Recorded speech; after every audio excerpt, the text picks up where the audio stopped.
18ویں ترمیم کا کوئی فائدہ لوگوں کو نہیں ہوا. اس نے صوبوں کو اتنا پاورفل کر دیا ہے کہ وہ اپنی پاور کی مستی میں کسی کی بات سننے کے لیے تیار نہیں ہے. جو 18ویں ترمیم صوبوں کو صوبائی خود مختاری دینے کی بات ہوئی تھی، وہ خود مختاری جو ہے وہ صرف 4 وزراء اعلیٰ کو ملی ہے.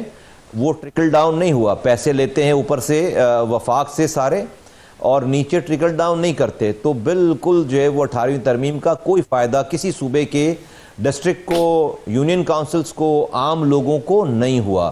اس لیے اور یہ اس نے صوبوں کو بالکل جیسے کہتے ہیں کہ وہ جو ہے وہ اتنا پاورفل کر دیا ہے کہ وہ اپنی پاور کی مستی میں کسی کی سننے اور بات سننے کے لیے تیار نہیں ہے. تو جس کی وجہ سے جو ہے وہ یہ ان کو کوئی فکر نہیں ہے کہ کوئی ان کو کہیں جواب دینا ہے، کوئی ان کو اکاؤنٹیبلٹی ہونی ہے. اور اس کا نتیجہ آپ دیکھیں کہ سندھ کا کیا حشر ہے.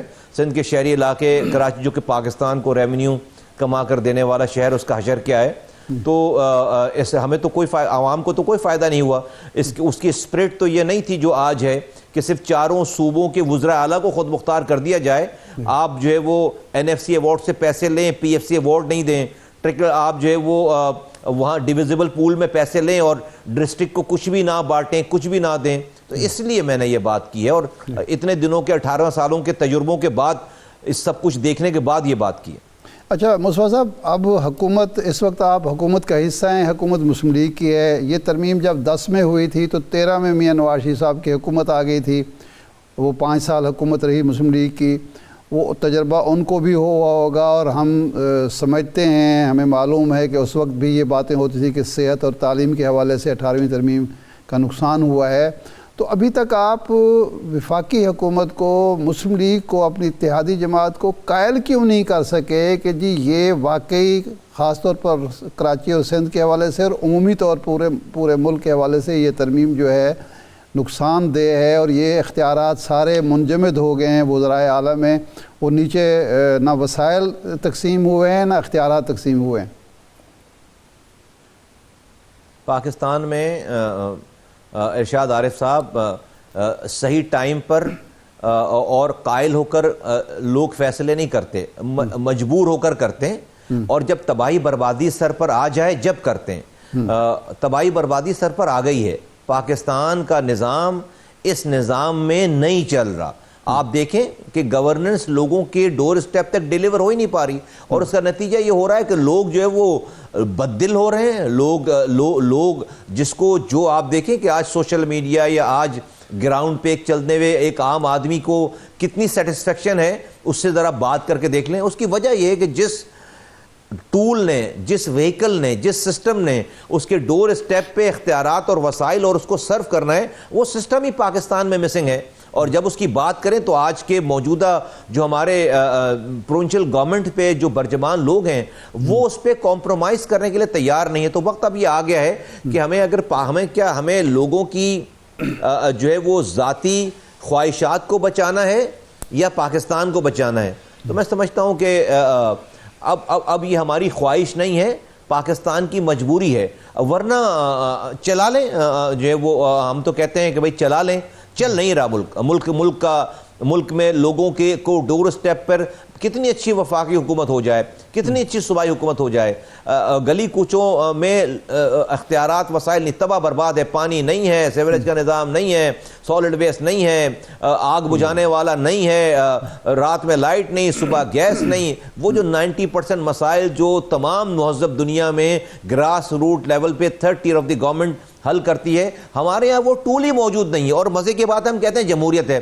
تو یہ جمہوری دہشت گردی ہے ساری. یہ جو پاکستان میں اس وقت کا نظام ہے یہ جمہوری دہشت گردی ہے. جمہوریت کی صرف کیا یہ 1200 لوگوں کو پارلیمنٹ میں ہونے کا نام ہے جمہوریت. مصطفیٰ صاحب آپ جو بات کر رہے ہیں، مصطفیٰ صاحب کویسچن یہ ہے، ایک جانب آپ کراچی کو وفاق کے حوالے کرنے کی بات کرتے ہیں، دوسری جانب آپ ڈیلیوژن آف پاور کی بات کرتے ہیں اور پھر آپ PFC کی بات بھی کرتے ہیں. یہ تو ایک کنٹرڈکشن ہے کہ آپ ایک شہر کو کہتے ہیں کہ وفاق اس کا نظام دیکھے اور دوسری جانب آپ کہتے ہیں کہ 3rd tier جو ہے وہ اختیارات کا استعمال بھی کرے. تو یہ دونوں مطالبات آپ کے کیسے مان لیے جائیں؟ ان میں تو بظاہر کوئی ایک کھلا تضاد نظر آتا ہے. نہیں. اچھا آپ کا کیا خیال ہے کہ ویسے ہی خواہ مخواہ میں کچھ بھی نہیں ہوا ہے اور میں خامخواہ میں جو ہے وہ کراچی کو وفاق کے زیر اثر اور کنٹرول میں کرنے کی بات کر رہا ہوں. نہیں بھائی, سانحات پہ سانحات ہو رہے ہیں. ہر دن جو ہے وہ ایک نیا سانحہ ہے کراچی میں. کراچی جو ہے وہ جو کہ 70% ریونیو کما کر دینے والا شہر ہے, وہ جو ہے وہ روزانہ بلیڈ کر رہا ہے. کبھی کوئی ماں اپنے گٹر میں گرے ہوئے بچے کو چیخ چیخ کے پکار کر آواز دے کر تڑپ رہی ہوتی ہے. کبھی کوئی ٹینکر سے کچلے ہوئے لوگ جو ہے وہ تڑپ رہے ہوتے ہیں روڈوں پہ. کبھی جو ہے وہ آپ یہ ابھی آگ آپ نے دیکھ لی کہ کیا جو ہے وہ کیا قیامت کا منظر ہے اور کیا حالات ہیں سارے. مطلب یہ کوئی بات ہی نہیں ہے. تو آل آف اے سڈن جو ہے مجھے ایسی خیال آ گیا بیٹھے بیٹھے نہیں. اور جو میں بات کر رہا ہوں وہ آپ کے جناب ذوالفقار علی بھٹو شہید جو کہ اس آئین کے بانی ہیں, انہوں نے آرٹیکل 148 اور 149 میں یہ آپشن دیا ہے انہوں نے کہ اگر صوبے اپنی ذمہ داری پوری نہیں کریں تو وفاق کو انٹروین کرنے کا اختیار ہے, کیونکہ لوگوں اس پرٹیکولر صوبے کے لوگوں کی سیفٹی سیکیورٹی پاکستان کی بقا کو بچانے کے لیے یہ آئین میں یہ شک رکھی گئی ہے. تو میں بالکل کوئی ایلوژن میں الگ سے بات نہیں کر رہا. آپ نے تو لوکل گورنمنٹ کے حوالے سے بات کی نہیں کر رہے نا. وہ اگر کر رہے ہوتے تو پھر کوئی بات ہی نہیں تھی. جو میں نے پہلے والی بات کی ہے جو آپ کہہ رہے ہیں کانٹرڈکشن ہے, بھائی ہم اسی لیے تو ہم آئینی ترمیم لے کر گئے ہیں. نہیں مان رہے وہ, ہمارے پاس تو نمبر نہیں ہے کہ اس آئینی ترمیم کو اپروو کروانے. مصطفیٰ بھائی 26ویں ترمیم کے وقت آپ سے وعدہ ہوا, 27ویں ترمیم ہو گئی, وعدہ پورا نہیں ہوا. اب آپ یہ سمجھتے ہیں دو پوائنٹس ہیں. ایک تو آپ کہہ رہے ہیں کہ یہاں جو ترمیم ہوتی ہے یا جو قانون سازی ہوتی ہے وہ مجبوری کے تحت ہوتی ہے, قائل کر کے نہیں ہوتی. کیا اب آپ سمجھتے ہیں کہ وفاقی حکومت کا جو اتحاد ہے وہ مجبور ہو چکا ہے کہ ایسی قانون سازی کریں گے جس سے کراچی کے عوام کو فائدہ ہو؟ دوسرا یہ ہے کہ کیا آپ نے قائل کر لیا ہے اب جو قانون سازی ہوگی اس میں آپ کی بات سنی جائے گی, مانی جائے گی, یا پھر اسی طرح ٹال دیا جائے گا؟ کہ جن کے ساتھ ہم اتحادی ہیں, PMLN, اس نے ہمارے ساتھ لکھ کر ایگریمنٹ سائن کیا ہوا ہے. دوسری بات, وزیر اعظم پاکستان انہوں نے فلور آف دی ہاؤس پہ کیبنٹ میں فلور آف دی ہاؤس پہ, پھر جو کیبنٹ کے ممبران ہیں یونی ووکل ہو کر سب نے ہماری اس آئینی ترمیم کی تائید کر رکھی ہے.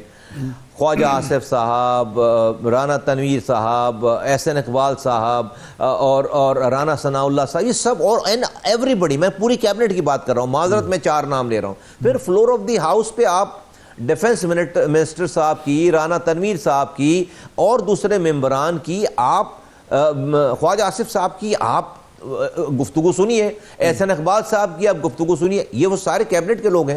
کیبنٹ میں ہم موجود تھے, یونی ووکل ہو کر پوری کیبنٹ نے تائید کی. یہاں تک کہا گیا کیبنٹ نے کہا کہ پاکستان کو خاکم بدن نقصان پہنچے گا اگر ہم نے MQM کی اس آئینی ترمیم کو جو کہ ڈیولوشن کے اوپر ہے اگر اس کا ایکسیپٹ نہیں کیا. وہ چلی گئی اسٹینڈنگ کمیٹی میں, وہاں پہ بھی ہمارے پاس میجورٹی تھی, وہاں پہ بھی ساری پارٹیز نے ایکسیپٹ کیا, صرف ایک پارٹی نے ایکسیپٹ نہیں کیا, وہ پیپلز پارٹی ہے. انہوں نے کہا کہ اگر آپ نے فلور پہ بھی اس کو پیش کیا تو ہم اور جو شکے ہیں ہم اس پہ بھی ووٹ نہیں دیں گے.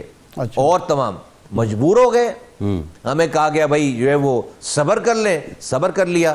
لیکن اب اس کی کوئی کاسٹ ہے نا, کوئی ٹائم ہے, کب تک ہم کتنے اور بھائی دیکھیے ارشاد صاحب, ویری سمپل, ہم جہاں رہتے ہیں یہاں پر صوبائی حکومت پیپلز پارٹی کی ہے زبان کی بنیاد پر, ٹھیک ہے. یہاں پر جو ہے وہ ہمارا تو وزیر اعلیٰ نہیں آنے والا, تو وزیر اعلیٰ اگر نہیں آنے والا ہمارا آگے اس بنیاد پر فرض کریں تو یعنی کہ ہم ہمیشہ محکوم رہیں گے, ہم ہمیشہ یرغمال رہیں گے. ہم جب تک ہماری نسلیں ہیں تو پیپلز پارٹی کی حکمرانی رہے گی.